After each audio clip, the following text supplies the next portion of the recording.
기도하겠습니다. 하나님 감사합니다. 저에게 아름다운 세상을 주시고 이 땅을 다스리도록 놀라운 특권을 허락하신 것 감사합니다. 저희 마음대로 살다가 하나님의 원하는 모습으로 만들지 못하고 세상이 지금과 같이 되었습니다. 아버지의 은혜로 예수 그리스도를 보내주시고 다시 하나님의 자녀로 불러 모아서 하나님께서 주신 목적을 회복하게 하신 것 감사합니다. 그 부르심에 합당한 삶 살게 하시고 아버지께서 약속하신 성령으로 이제 주신 말씀을 또한 듣고자 합니다. 내 생각대로 살지 않게 하시고 주신 말씀을 따라서 하나님께서 원하시는 그 귀한 뜻을 저희가 사는 동안에 잘 이루어 나가서 아버지의 예배되는 저희 한 사람 한 사람 또한 저희 교회들에게 인도하여 주시옵소서. 예수님 이름으로 기도합니다. 아멘.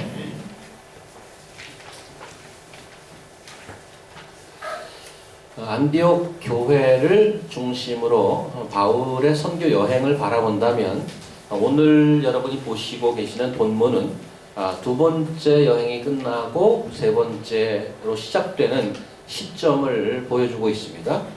2차와 3차 선교여행 사이에 브레이크나 어떤 마디가 잘 보이지 않을 정도로 좀 빠르게 진행되고 있는 모습인데 21절 한번 보십시오. 작별하여 이르되 만일 하나님의 뜻이면 너에게 돌아오리라 하고 배를 타고 에베소를 떠나. 그래서 에베소를 떠나고 그 다음에 가이사랴에 상륙해서 교회 안부를 물은 후 안디옥으로 갔다. 이 안디옥이 파송교회죠. 23절 얼마 있다가 떠나 갈라디아 브르기아 땅을 차례로 다녔다. 그러니까 22절과 23절 사이가 2차와 3차가 갈리는 부분인데 별로 어떤 그 브레이크가 없이 바로 넘어가는 그런 모습입니다. 그래서 지도를 좀 보면서 보시면 조금 나을 거라고 생각을 하는데 지도를 한번 보시겠습니다.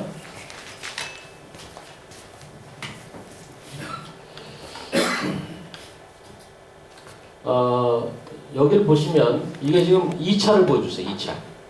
지금 3차일 거예요. 네, 그겁니다. 네. 네. 역시 지금 오늘 18절은 여기 고린도에 있습니다. 오늘 18절은 그리고 갱그리아에서 머리를 깎았다는 여기 센체리아라고 되어 있는데 여기서 이게 지금 여기가 아테네고요. 그리스입니다. 그리스. 이쪽 부분이 터키입니다. 터키를 아직 아시아 쪽으로 보죠. 이쪽이 유럽인데 2차 여행 때 유럽으로 처음 복음이 넘어간 것이고요. 오늘 본문은 고린도에서 에베소를 거쳐서 여기 가이사랴라고 그러는데 케사리아 넘어가고 여기서부터 시작해서 오늘은 집에 돌아오는 길을 말씀하는 건데 그 다음에 여기서 예루살렘에 갔다가 보고를 하고 잘 다녀왔다고 다시 안디옥으로 가게 됩니다. 요렇게가 오늘 하는 얘기인데 오늘 요 지도를 보시면 오늘 본문을 조금 더 이해할 수 있고요. 오늘 24절 이하에 아볼로라는 인물이 나오는데 조금 이따 같이 보겠습니다만은 여기에 있다가 일로 떠나지 않았습니까? 그리고 여기 갔다가 다시 이쪽으로 와서 이제 19장을 잠깐 볼 텐데 에베소로 다시 3차를 한번 가보십시오. 3차 지도를.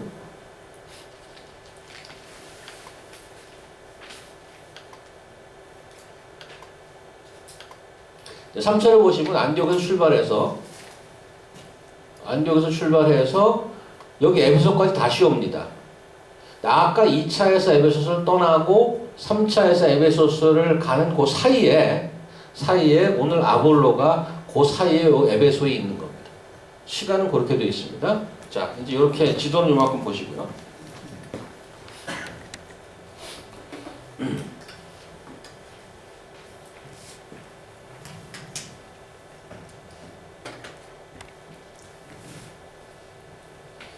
18절은 바울은 더 여러 날 머물다가 형제들과 작별하고 여기서 작별하는 것은 고린도에서 이제 작별하고 에베소로 가는 겁니다. 시리아로 떠난다는 얘기부터는 여기서부터 이제 집에 가는 길이라고 생각을 하는 리터닝 트립이죠. 그런데 고린도에서 만났던 브리스길라와 아굴라 부부랑 같이 떠납니다. 1년 반 동안 그 고린도에 있으면서 같이 동업을 했지 않습니까? 텐트 메이킹을 하고 같이 작업을 하면서 사실 브리스길라 아길라는 비즈니스맨이죠. 비즈니스 하던 사람인데 바울과 같이 떠났다는 얘기는 상당한 변화가 있다는 얘기입니다. 그 비즈니스를 하러 왔는데 로마에서 그 황제가 다 쫓아내서 고린도로 강제 이주를 당해서 거기서 새롭게 비즈니스 시작했는데 1년 반 동안 바울과 있으면서 같이 여행을 떠나는 선교사가 돼버린 거예요. 놀라운 변화가 있었던 거죠. 어쨌든 돌아오는 길에 이들 부부를 에베소에 떨어뜨려 놓고 자기는 이제 그 가이사라와 예루살렘과 안디옥으로 돌아오는 그런 일정입니다. 그 사람들이 에베소에서 말씀을 이제 전하면서 사람들이 반응이 뭐 굉장히 좋았던 모양이죠. 오랫동안 머물기를 요청받았지만 그러지 않았다고 되어 있는데 이 본문에 느끼는 느낌은 빨리 서둘러서 예루살렘으로 돌아가는 그런 느낌입니다. 그 이유는 잘 모르겠습니다. 이제 이스라엘적인 가이사라에 돌아와서 올라가 교회의 안부를 물었다 그랬어. 22절 보면 가이사라에 상륙하여 올라가 교회의 안부를 물었다. 이 교회는 예루살렘 교회를 의미합니다. 어떻게 아느냐? 우리나라 말에 상경이라는 말이 있어요. 상경. 서울에 올라간다는 말이 있습니다. 그러니까 강원도에 있던, 충청도에 있던, 북한에 있던 서울에 가는 건 상경이라는 표현을 씁니다. 상자는 오를 상이 아닙니까? 서울에 올라간다고 씁니다. 유대인도 그 비슷한 표현이 있는데 올라갔다고 얘기할 때는 예루살렘으로 가는 겁니다. 올라가 교회에 안부를 물었다 하면 예루살렘 교회로 간 겁니다. 그 다음에 보면 안디옥으로 내려갔다고 되어 있는데 아까 지도를 보셨지만은 안디옥은 훨씬 북쪽에 있습니다. 근데 여기 표현은 안디옥으로 내려갔다고 되어 있어요. 왜냐하면 예루살렘 수도에서 간 거기 때문에 내려간 겁니다. 영어로 보니까 오른쪽에 보면 went up, went down 이렇게 되어 있어요. 그래서 우리나라랑 비슷한 그런 표현이 있다 이렇게 기억하시면 되고 요 올라갔다는 표현 때문에 22절 교회는 예루살렘 교회라는 것을 알 수가 있습니다. 어쨌든 이제 사도 바울은 2차 전도 여행을 마치고 23절에 얼마 있다가 떠나 이런 표현이 있는데 3차 여행이 시작되는데 3차 여행이 시작되는 내용은 또 딱 한 줄 나오고 잠시 브레이크를 가진 겁니다. 지금 그 브레이크가 아볼로에 대한 내용이 나오는 거죠. 그래서 우리는 아볼로라는 인물을 만나는데 여기 보면 아볼로는 알렉산드리아에서 난 유대인이라 이렇게 되어 있습니다. 알렉산드리아는 어디인지 아시나요 혹시? 알렉산드리아. 알렉산드리아는 지중해를 한번 생각하시면 지도 한 장을 보십시오. 여기 지금 거기 나오진 않았는데 예수님의 그 구레네 시몬이라고 들으셨죠? 구레네 시몬. 그 사르윈인데 여기 요쯤이 사르윈이고 알렉산드리아는 북부 요쯤이 알렉산드리아입니다. 그 메디테레니안을 중심으로 지중해를 중심으로 북아프리카와 유럽 교역이 많이 있었습니다. 요 알렉산드리아 출신의 여기에 요 알렉산드리아의 전체 인구의 당시 40%가 유대인일 정도로 유대인 인구가 집중되어 있는 그러한 도시가 알렉산드리아입니다. 알렉산드리아에서는 학제를 많이 배출한 교육의 도시 아니면 뭐 학자들의 도시 우리나라도 교육의 도시 있지 않습니까? 어디죠? 청주, 공주 뭐 이런 데 아닙니까? 공주 교대가 있는 충청도 공주라든가 또 뭐 그런 그 도시들이 뭐 교육의 도시 이렇게 얘기합니다. 알렉산드리아도 상당히 지식 있는 지식인들이 많이 살았고 특별히 유대인들이 40%나 되는 그쪽 출신이란 말이죠. 그 아볼로가 에베소로 온 이유를 정확하게 성경에 표현하고 있지 않습니다만은 조금 전에 말씀드렸듯이 교역이 활발한 걸로 미루어 보아서 브리스길라와 아굴라처럼 아마 상업적인 커머셜한 비즈니스 여행 때문에 오지 않았나 이렇게 짐작을 합니다. 어쨌든 그 목적이 분명치 않지만 성경은 이 아볼로에 대해서 오늘 상당히 자세하게 기록해주고 있는 것을 알 수 있는데 좀 함께 보도록 하겠습니다. 먼저 24절을 보면 유대인이 에베소에 이르니, 아볼로란 유대인 에베소에 이르니 이 사람은 언변이 좋고 성경에 능통한 자라. Eloquent and competent in the scripture. 이렇게 되어 있습니다. 말을 아주 수려하게 잘하고 성경에 대해서 정통하고 능통하다고 되어 있습니다. 그 다음 25절 보니까 일찍이 주의 도를 배웠다고 그랬고, 그 다음에 열심이라고 그랬습니다. 열심은 영어로 이렇게 표현되어 있네요. 오른쪽에 보면 fervent in spirit. 아주 영적으로 굉장히 업된 그런 거고요. 그 다음에 예수에 관한 것을 자세히 말하며 가르쳤다고 되어 있습니다. spoke and taught accurately the things concerning Jesus. 그렇죠? spoke and taught accurately the things concerning Jesus. 예수에 관한 것을 자세히, 여기 accurately, 아주 정확하게 가르쳤다 이렇게 되어 있고요. 26절 보니까 회당에 가서도 담대하게 말했다고 되어 있습니다. speak boldly in the synagogue.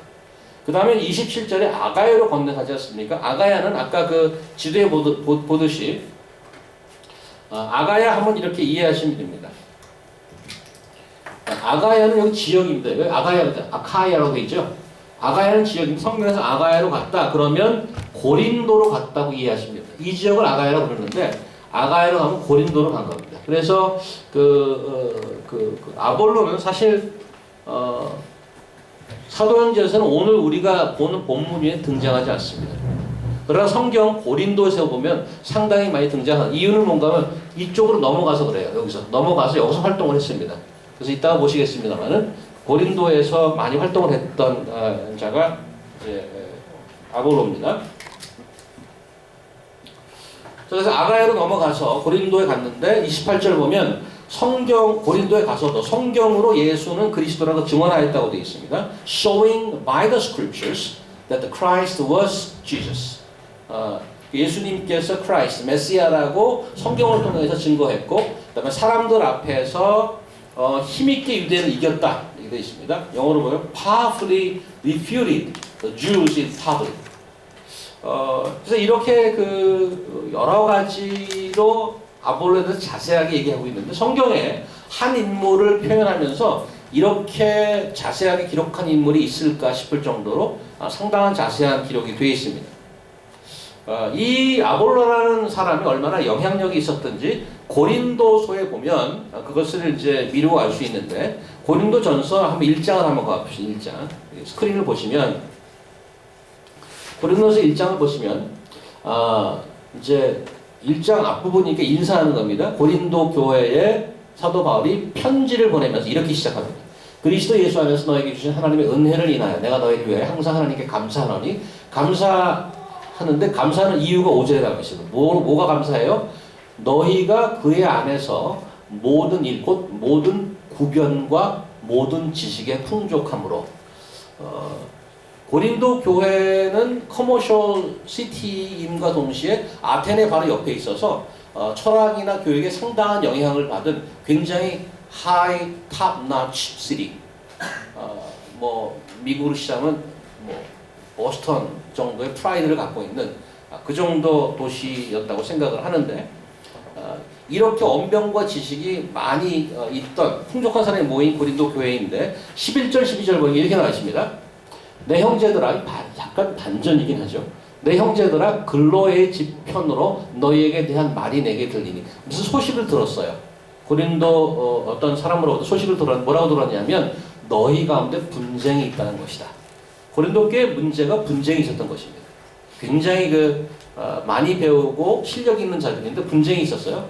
이는 다름이 아니라 너희가 각각 이르되 나는 바울에게, 나는 아볼로에게, 나는 게바에게, 나는 그리스도에게 속한 자라 하는 것이다. 요즘 우리나라 정치에 계파라는 게 있지 않습니까? 계파. 무슨 친박이니 비박이니 친노니 그 계파의 수장들이 있습니다. 동교동 파니 무슨 파니. 그런 걸 좀 상상해 본다면 이 계파의 수장의 이름이 아볼로가 들어가 있어요.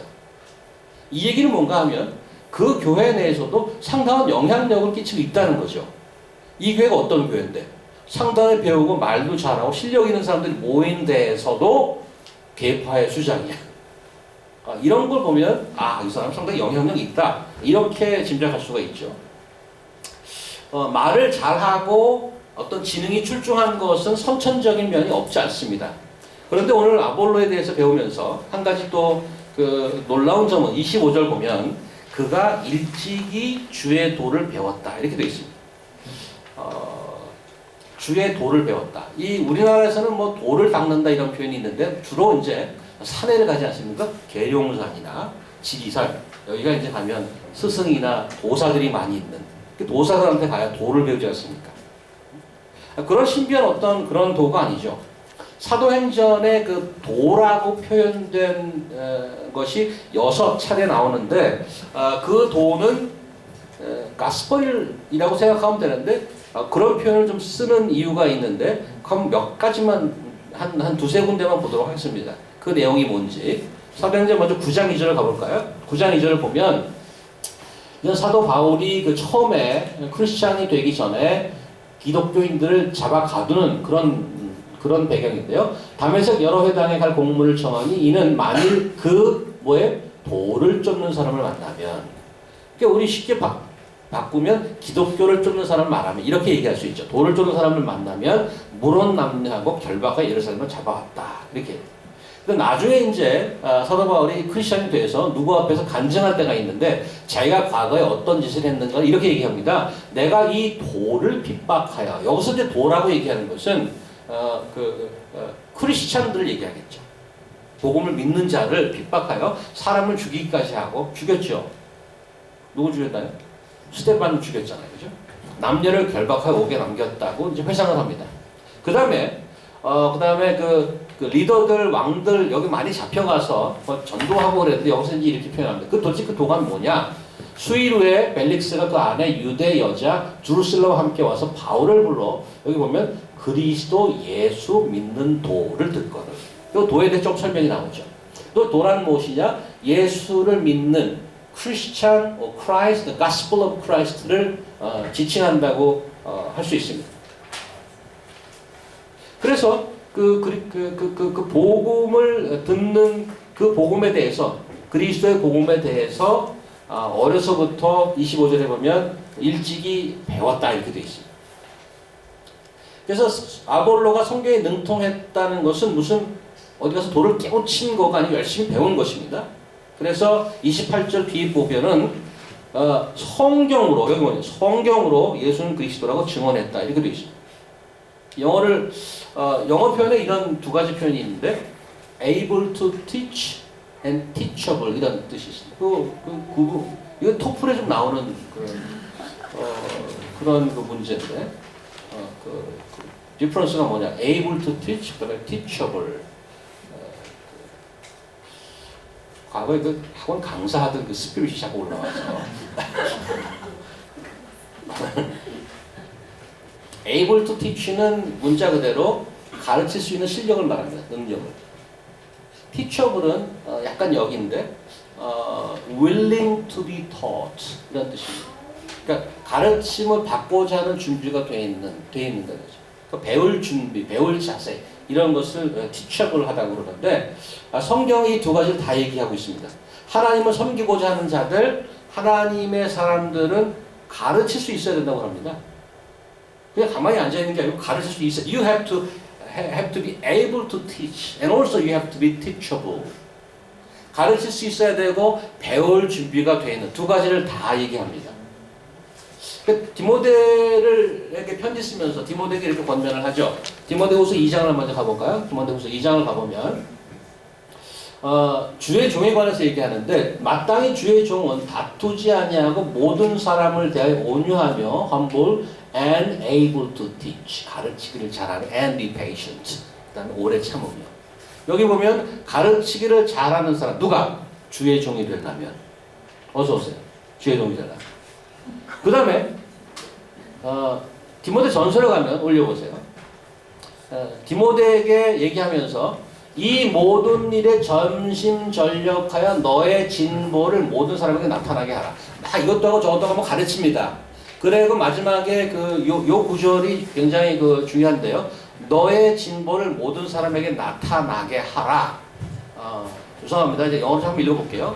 Be diligent in this matter. 이런 일에 굉장히 부지런해야 되는데 give yourself wholly to them.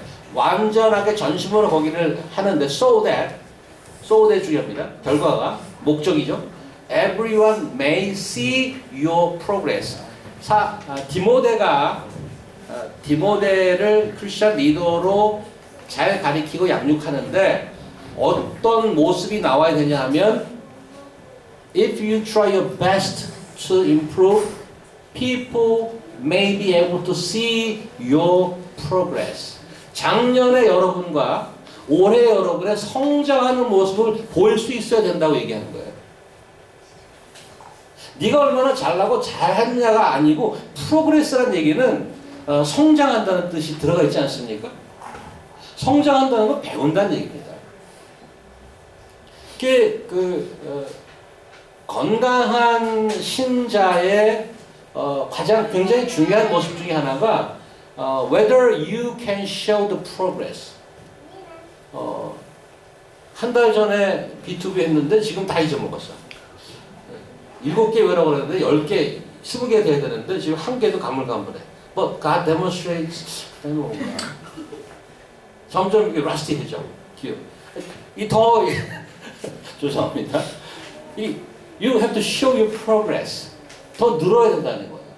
그 얘기는 내가 배울 준비가 안 돼 있고 거기에 부지런하지 않으면, 딜리전트하지 않으면 보여주지 못한다는 얘기입니다.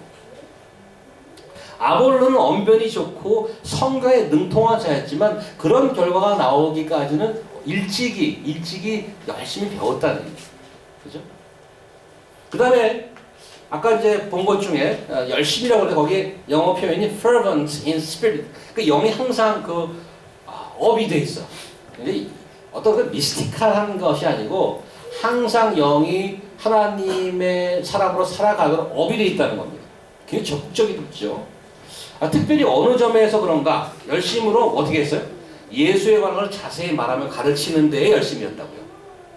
fervent in spirit 여기 보면 분사 구문으로 나와 있습니다. 이거 전문 용어가 자꾸 튀어나오죠 이렇게. 몇 절입니까 이거 지금? 25절 보니까 being fervent in spirit, he spoke and taught accurately the things concerning Jesus. 이렇게 나와요.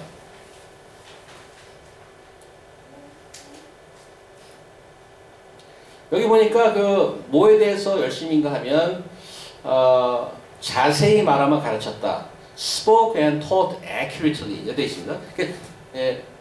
자세히라는 게 사실은 정확하게 가르쳤다라고 되어 있죠. 정확하게, accurately, 정확하게. 우리 특별히 한국 분들의 신앙을 그냥 제너럴리 다 그렇진 않지만 일반적으로 표현하면 굉장히 열정적이고 열심인 것이 많이 있습니다. 반면 거기에 비해서 좀 떨어지는 게 있는데 뭐가 떨어지냐면 정확도가 좀 떨어져요. 두루뭉실이가 많은 거예요. 야 임마 믿어 그냥 뭘 그냥. 교회에서 질문하면 면박을 받아요. 그냥 믿어 그냥. 그래서 그냥 질문도 잘 못합니다. 그래서 야 내가 좀 믿음이 없는 이거 좀 약간 심지어는 어떤 분 질문을 많이 하면 마귀라고 막 그러기도 하고 그래요. 질문이 많다고. 그래서 그런 면에서 좀 정확도가 떨어진단 말이죠. 근데 여기 보면은 fervent in spirit 영적으로 굉장히 높은데 at the same time he spoke accurately. 이거는 굉장한 밸런스를 얘기하지 않습니까? It's very important. 우리 열정 무슨 열심 이거는 좋은데 정확하게 하는 훈련이 잘 안 돼 있다는 거예요. 왜? 잘 배우려 하지 않기 때문에.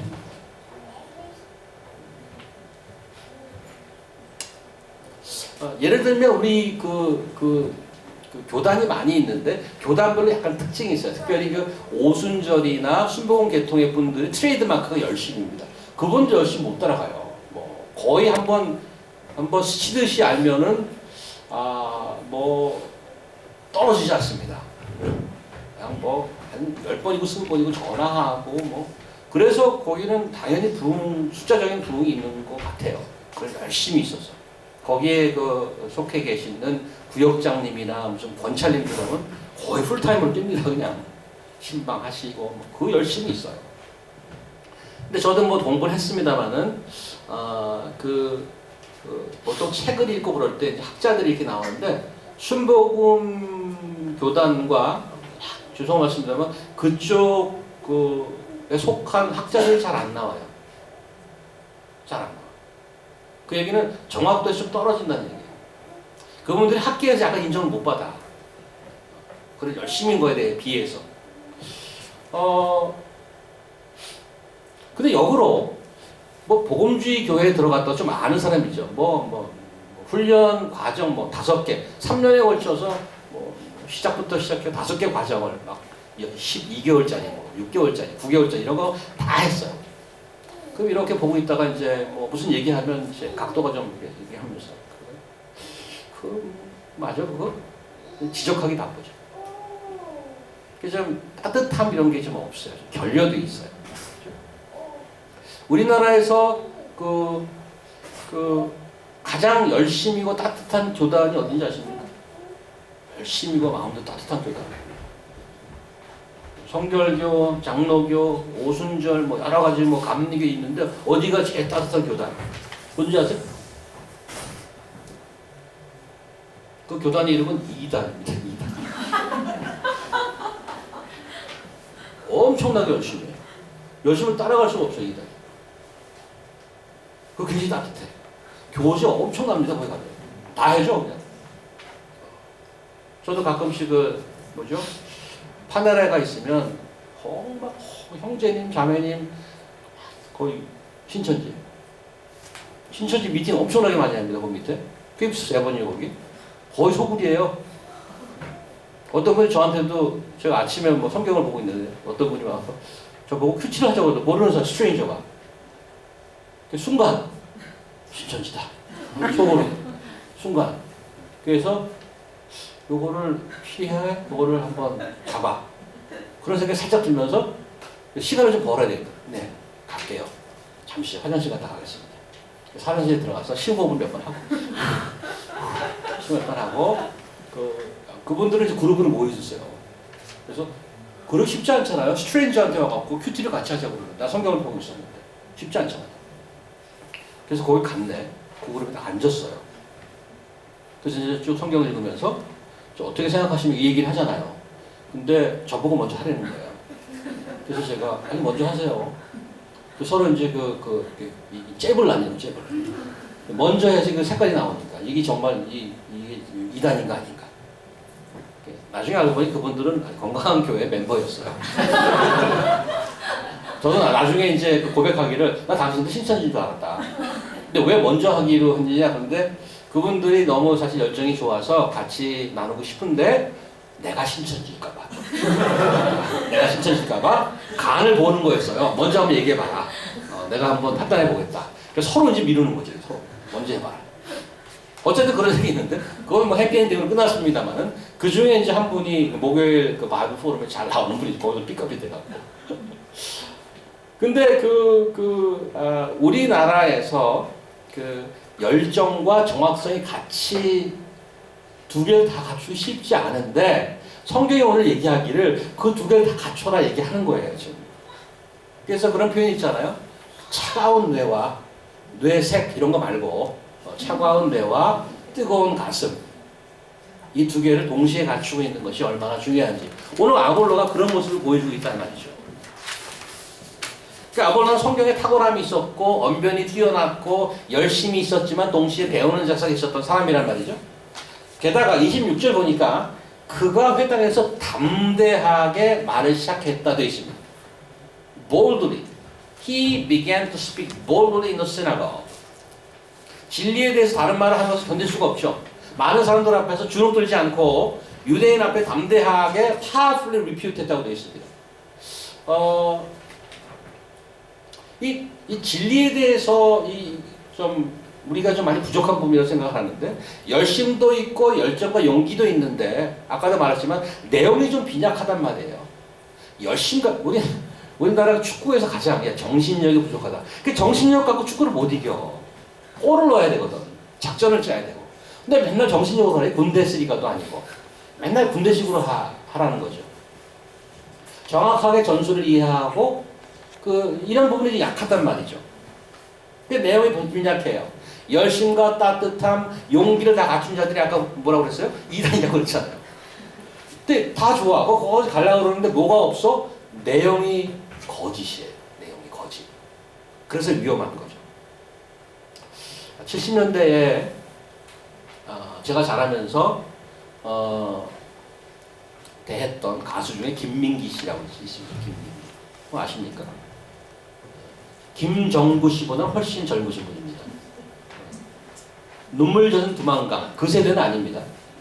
그 세대는 아니고 그 송창식 정도 세대의 김민기 씨라고 있는데 의식 있는 가사를 많이 써서 지금은 은퇴는 가수 활동을 은퇴하셨고 뮤지컬 연출 쪽에 많이 하시는 분인데 그가 목적을 그렇게 썼는가 모르겠습니다만 그분의 곡에 담겨있는 가사가 의식이 있어서 대학생들이 데모가로 많이 사용해서 금지곡이 많습니다. 예를 들면 이분이 쓴 곡 중에 여러분이 잘 아는 예를 들면 아침이슬 양희인이 불렀던 흰밤 지새우고 풀잎마다 맺힌 요 정도 하겠습니다. 그 다음에 상록수 아십니까? 저들의 푸르른 솔잎을 보라 돌보는 아람도 하나 없는데 이것도 양희인 씨 불렀죠? 그 다음에 친구 같은 곡입니다. 어머님 곡이고 똑같이 어머님 아주 잘 이해하시는 죽은 친구를 그림에 만들었다는 친구라는 곡의 가사 일부를 소개해드립니다. 여기 보면 2절인데 2절 눈앞에 보이는 수많은 모습들 그 모두 진정이라 우겨 말하면 누구 하나가 홀로 일어나서 아니라고 말할 사람 어디 있겠냐. 아마 그 죽은 친구가 굉장히 정의로운 사람이었을 것 같아요. 그 친구를 회상하면서 이런 가사에 들어있는 의미를 새겨보면 모두 자기 이득과 원하는 것에 그것이 진리이든 뭐든 상관없이 자기가 원하는 것 휩쓸려가는 세상에 누구 하나 진리에 관심이 있느냐. 누가 용기 있게 아니다라고 말할 수 있겠는가 하고 도전하는 그런 가사죠.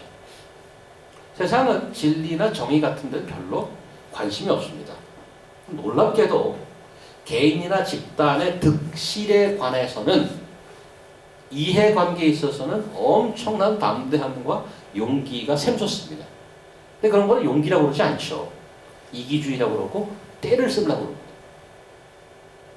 아볼로는 열심과 정확성을 겸비한 사람이었습니다. 거기에다가 진리에 대해서 물러서지 않은 용기까지 있었습니다. 얼마나 대단한 인물입니까? 오늘 나온 표현만 가지고 가르치는 탁월함과 배우는 겸손함과 복음의 진리에 관한 한 타협하지 않는 담대함. 그런데 오늘 본문에서 사실 가장 놀라운 것은 이러한 탁월함보다는 아볼로가 갖고 있는 자신의 부족함에 관한 자세, 그것입니다. 많이 배운 사람일수록 자기가 연약한 것이 있는 부분을 드러내고 싶어 하지 않고 인정하려 하지도 않습니다. 25절 제가 다시 읽겠습니다. 25절. 그가 일찍이 주의 도를 배워 열심으로 예수에 관한 것을 자세하게 말하며 가르치나 그 다음에 요 한 줄이 있죠. 요한의 세례만 알 따름이다. 이건 sounds little negative. 조금 뭐가 더 있는데 아는데 조금 부족하다는 뉘앙스가 들어있습니다. 예수에 관해서 정확하게 accurately teaching하고 있지만 요한의 세례만 there should be more than that. But he knows only the baptism of John the Baptist. 요한의 세례만 알고 있다라고 얘기합니다. 성경에 능통한 아볼로가 복음의 도를 접하고 배워서 예수에 관해서 정확하게 가르치고 있지만 부족한 것이 있다고 얘기하는 것입니다. 요한의 세례만 알고 있다는 것은 무슨 뜻일까요? 요한의 세례. 이제 9장에 가면 19장에 가면 조금 더 그 얘기가 나오는데 한번 볼까요? 19장. 이제 우리 본문 그 다음 절인데 아볼로가 고린도에 있을 때에 그러니까 이제 에베소에서 고린도로 넘어갔지 않습니까? 오늘 고린도에 있을 때 바울이 윗지방으로 다녀 에베소에 와서 이제 아볼로는 가고 에베소에 바울이 쪼인한 것입니다. 어떤 제자들을 만나 가로되 너희가 믿을 때 성령을 받았느냐 가로되 아니라 우리는 성령이 있음도 듣지 못하였노라. 바울이 가로되 그러면 너희가 무슨 세례를 받았느냐 대답하여 요한의 세례로라. 바울이 가로되 요한이 회개의 세례를 베풀어 백성에게 말하되 내 뒤에 오시는 이를 믿으라 하였으니 이는 곧 예수라 하거늘 저희는 듣고 주 예수의 이름으로 세례를 받았다 이렇게 했습니다. 그래서 정확한 가르침이긴 한데 it's not complete. 요한 세례의 내용의 메인 팀은 뭔가 하면 회개입니다. 너 지금 잘못 살고 있어. 돌이켜야 돼. 우리 지난번 수련회 때 얘기했습니다. 돌이켜야 돼. 그래서 어떻게 돌이키는가에 대해서는 가르쳐. 너 그렇게 살면 안 돼. 그거 잘못됐어. 돌이켜. 근데 예수님이 베푸시는 성령 세례는 돌이켜서 어떻게 하겠느냐까지 얘기한단 말이죠. 야, 그래? 돌이켜서 이제 나는 바른 생활의 사람이 될 거야. 이제는 그 나쁜 짓 안 하고 올바로 살 거야. 이런 정도가 아니고, 이 정도가 아니고, 돌이켜서 예수님께서 주인님을 고백하는 세례, 인생의 소유권이 바뀌는 세례, 내 안에 나는 죽고 예수 그리스도가 다스리는 성령으로 거듭나는 세례, 그런 거란 말이죠. 거기까지 얘기하는 게 부족했다는 얘기예요. 놀라운 게 그 부족한 부분을 누가 채워줘요 여기서 지금. 26절 보세요. 26절 보시면 그가 회관에서 담대하게 말하기 시작하거늘 브리스길라 아굴라가 그걸 들었어요. 듣고 데려다가 set aside, took him aside 그랬죠. 오른쪽에 took him. 잠깐 이리 와보세요. took him aside. 하나님의 도를 어떻게 더 정확하게 풀어 이르더라. took him aside and explained to him the way of God more accurately. More accurately.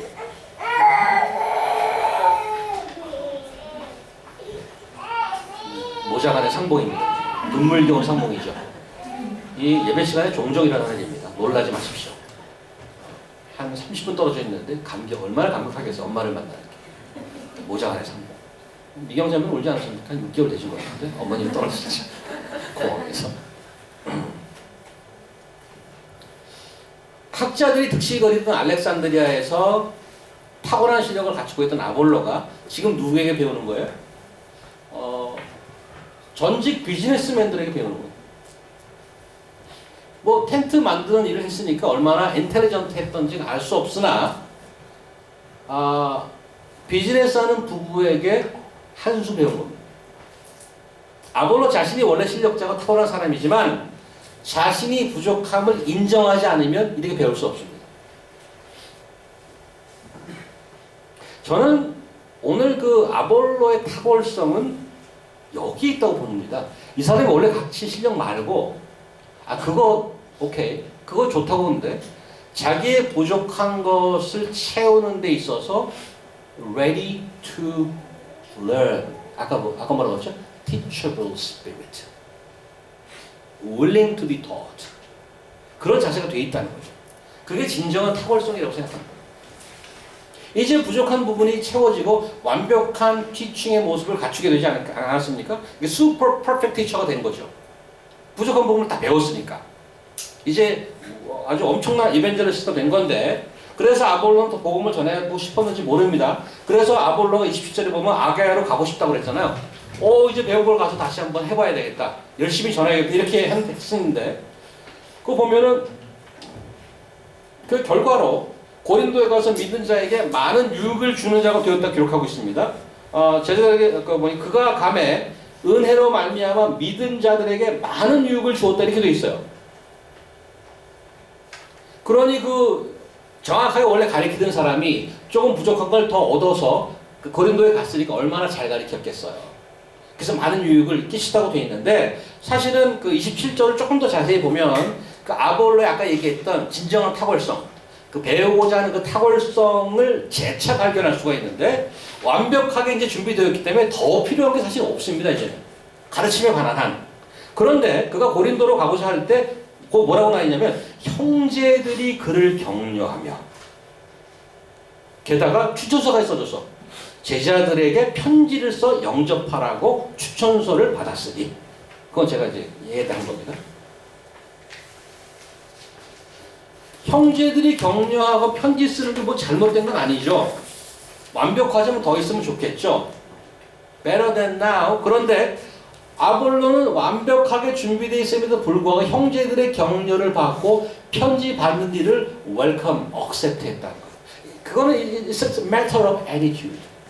matter of teachable spirit.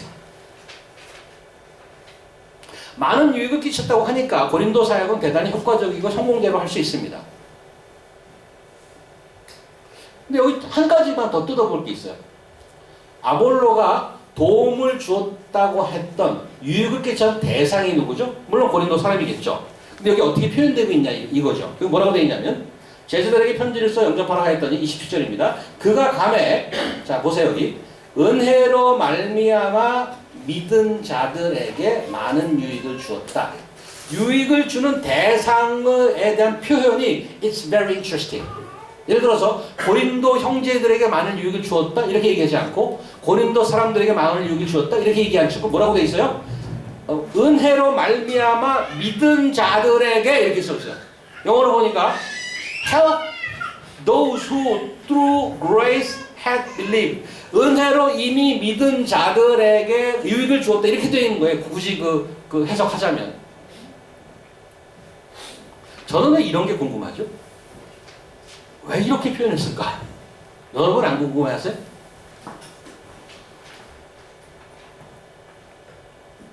이거를 왜 고린도 많은 사람들의 유익을 끼쳤다. 고린도 성도들에게 유익을 끼쳤다. 이렇게 표현 안 했을까? 이 표현은 사실 제너럴하고 좀 노멀한 표현은 아니지 않습니까? 누구한테 도움을 끼쳤다고 그러는데 뭐라고 보면 help those who through grace had believed. It's so wrong. 그래서 또 길어. 은혜로 말미암아 믿은 자들에게 많은 도움을 줬다. 여기서 이제 제가 이제 이런 데서 머리가 빠지더라고요. 제가 생각하다 보니. 그래서 머리가 많이 빠진 거예요. 그리고 아볼로는 아까 얘기했지만 사도행전 여기만 나와요. 이렇게 탁월한 사람이 사실 여기 등장했으면 다음에 활약상이 좀 나와야 되잖아요. 활약상이. 근데 여기 나오고 사라져버려. 저 찾아봤어요. 요즘 또 얼마나 썬치가 좋아요. 아볼로 탁 쳤더니 여기하고 19장 아까 읽었던 잠깐 나오고 그냥 없어. 안 나와. 이것도 궁금해. 왜 이렇게 탁월한 사람이 여기만 나오고 사라졌을까? 그래서 저는 이 두 가지를 놓고 보면서 이 사람이 유익을 끼쳤다. 오늘 본문이 뭐예요? 그래서 이렇게 대답을 제목을 붙인 거예요. 유익함이란.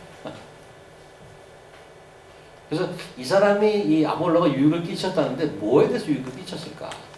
완벽한 teaching, perfect teaching, complete teaching, of course. 오케이. 그런데 왜 그 대상이 은혜로 말미암아 믿은 자라고 표현했을까? 그게 궁금해서 생각을 한번 더 깊이 해보는 겁니다. 제 생각에 여러분 동의 안 할 수도 있지만 제가 했던 생각 나누고자 합니다. 은혜로 믿은 자에게 많은 유익을 주었다는 의미는 일단 은혜와 관련이 있을 것 같아요. 그죠? 먼저 동의하십니까? 거기는 동의하십니까? 일단 은혜와 관련이 있을 것 같아요. 아볼로의 실력과 탁월성 때문에 그들이 배운 점이 없지 않을 것입니다. 분명히 있을 것입니다. 하지만 더 근본적인 것은 은혜로 믿은 자들이 아볼로에게서 유익을 받은 것은 제가 느끼기에 좀 이따 좀 더 증명을 해보려고 하겠는데 은혜의 의미가 무엇인지 더 깊이 배웠다는 점에서 유익했던 것 같아요. 그런 점에서 유익했다고 얘기한 것 같아요. 은혜를 믿었어, 오케이? 그러면 당신들이 은혜로 믿었다는 게 무슨 의미인지, 그 은혜가 무슨 의미인지를 가르쳐 주는 거죠, 가서. 이 아볼로가.